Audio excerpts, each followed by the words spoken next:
প্রিয় ভাইরা আমার, আমি আপনাদের জ্ঞাতার্থে বলছি, হযরত ইউনূস আলাইহিস সালাম যখন লাফ দিয়েছেন সমুদ্রের ভিতরে, প্রশান্ত মহাসমুদ্রের একটা পার্ট ছিল এটি। বিজ্ঞান আবিষ্কার করে ফেলেছে হযরত ইউনূস আলাইহিস সালামকে যে হাঙ্গরটা তাকে গিলে ফেলেছিল, এটা হাঙ্গর ছিল না, এটা একটা মাছ ছিল। মাছটার নাম হচ্ছে স্টারজান। সেটাও আবিষ্কার করেছে আজকের পৃথিবীর বিজ্ঞানীরা। তারা বলেছে প্রত্যেকটা মাছের মধ্যে এক একটা বালিশ থাকে, বালিশের মতো এর মধ্যে হাওয়া ভরা থাকে, আছে না নাই? এটাকে আমরা অনেক সময় ফুলও বলে থাকি, কয় মাছের ফুল। স্টারজান মাছ, যেটা আজকের সকালবেলা ডিম থেকে ফুটে বেরিয়েছে, তার ওজন হয় 40 পাউন্ড। কয় পাউন্ড? আর বড় হলে তো কথাই নাই, এত বড়। পৃথিবীর সমস্ত মাছের থেকে এর ফুলকাটা, এর হাওয়ার এই বালিশটা সব থেকে বেশি লম্বা থাকে। পৃথিবীর বিজ্ঞানীরা পরীক্ষা করতে চেয়েছে যে কোরআনে আমাদেরকে বলেছে আল্লাহ রাব্বুল আলামিন যে ইউনূস আলাইহিস সালামকে মাছে গিলে ফেলেছিল, 40 দিন সেখানে তিনি ছিলেন। উনি বাঁচলেন কেমন করে?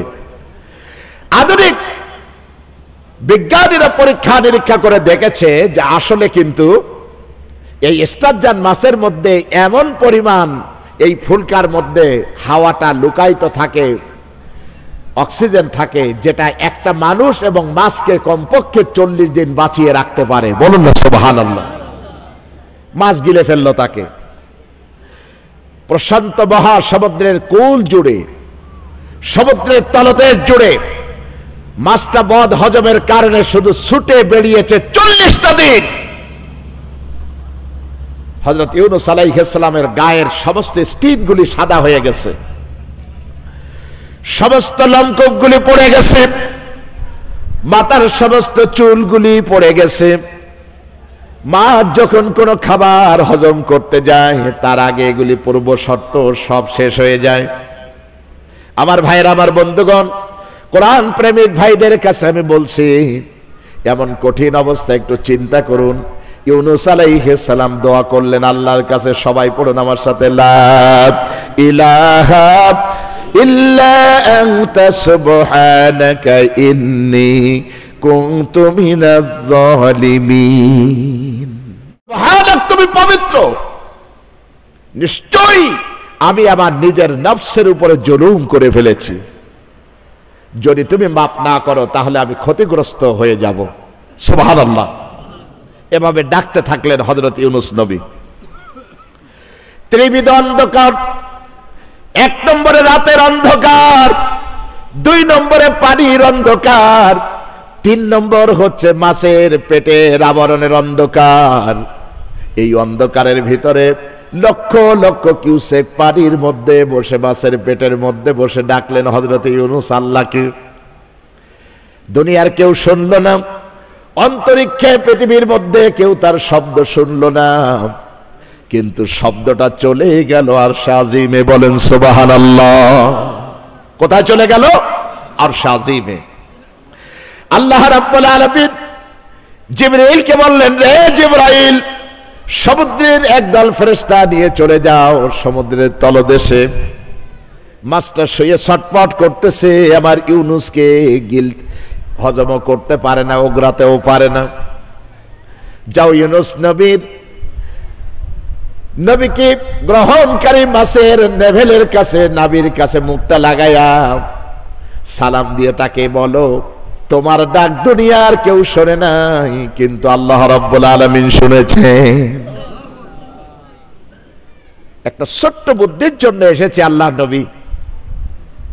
আপনি দোয়া ইউনূস পড়েছেন। এখন দোয়া ইউনূস তো যারা বিপদগ্রস্ত থাকে তারাই পড়ে, ঠিক না?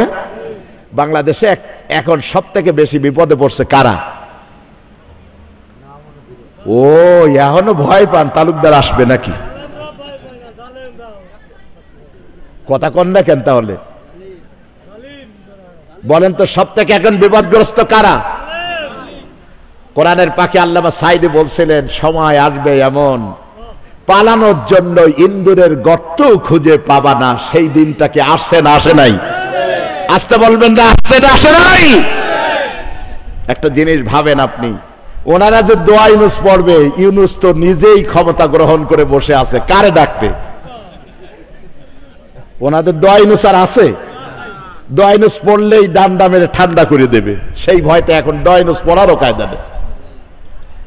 কিন্তু আমরা যারা এই ফ্যাসিবাদের সাথে ছিলাম না, দোয়া ইউনুস পড়তে আমাদের কোনো সমস্যা আছে নাকি? আমরা বিপদগ্রস্ত হলে ডাকবো কাকে? এই বিশাল আকাশের মালিককে।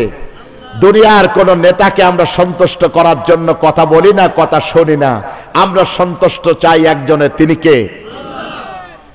হযরত জিবরিল বললেন, আল্লাহর নবী আপনি দোয়া ইউনুস পড়েছেন, এটা আল্লাহ পাক শুনেছেন, তবে আপনাকে একটা বুদ্ধি আমি শিখাই দিতে এসেছি। কি বুদ্ধি? জান্নাতের মধ্যে আল্লাহ পাকের আরশে আজিম যে পাশটা লাগানো, এর ঝালটের সাথে আল্লাহ পাকের নামের সাথে একজন নবীর নাম লেখা আছে, তিনি হচ্ছেন আল্লাহর হাবিব, তিনি হচ্ছেন মুহাম্মদুর রাসূলুল্লাহ সাল্লাল্লাহু আলাইহি ওয়াসাল্লাম। আপনি যদি সেই নবীর কথা বলে আল্লাহর কাছে দোয়া করেন, আমি বিশ্বাস করি আল্লাহ আপনাকে খালি হাতে ফেরত দেবেন না। ইউনূস আলাইহিস সালাম মাছের পেটের মধ্যে ত্রিবিদ অন্ধকারের মধ্যে নড়াচড়া করতে পারেন না, স্টোম্যাকের মধ্যে ধরা পড়ে গেছেন, হাত পা নাড়ানো যায় না। এমন কঠিন পরিস্থিতির মধ্যে আল্লাহর কাছে বললেন, রব আমি বিশ্বাস করি পৃথিবীতে আমি আল্লাহর তোমার একজন নবী, কিন্তু পৃথিবীতে আমার থেকে দামি নবী আছে, আখিরি জামানার নবী, যিনি কিয়ামতের দিন সমস্ত নবীদের সর্দার হবেন, সাইয়্যিদুল মুরসালিন হবেন। আল্লাহ রাব্বুল আলামিন আপনি হাজার হাজার বছর আগে মানুষটা সৃষ্টি করার আগে আপনার আরশ আজিমের সালাতে আপনি যার নামটা লিখে রেখেছেন, ওই মুহাম্মদ সাল্লাল্লাহু আলাইহি সাল্লামের ওসিলায় তোফায়েলে তুমি আমাকে maaf করে দাও। আল্লাহ রাব্বুল আলামিন হযরত ইউনূস আলাইহিস সালামকে বললেন, ইউনূস যাও, ক্ষমা করে দিলাম, তোমাকে বের করে দিলাম। মাছ তাকে ওগড়াইয়া জমিনের উপরে ফেলে দিল। হযরত জিবরিল আমিন জান্নাত থেকে একটা লাউ গাছ এনে লাগিয়ে দিল, লাউ গাছটা বড় হয়ে গেল, ছায়া দিল হযরত ইউনূস আলাইহিস সালামকে।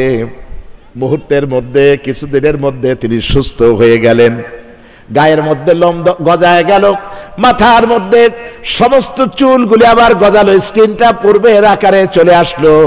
আল্লাহ রাব্বুল আলামিন বলতেছেন, ফালাউলা আন্নাহু কানা মিনাল মুসাব্বিহিনা লালাবিথা ফি বাতনিহি ইলা ইয়াউমি ইউবআসুন। ইউনূস যদি আমার নবীর নাম ধরে আমার কাছে না ডাকতো, আমাকে ডাকাডাকি না করতো, তাহলে ইউনূস নবীকে কিয়ামত পর্যন্ত মাছের গর্ভের মধ্যেই থাকতে হতো। পরীক্ষা চলেছে এভাবে।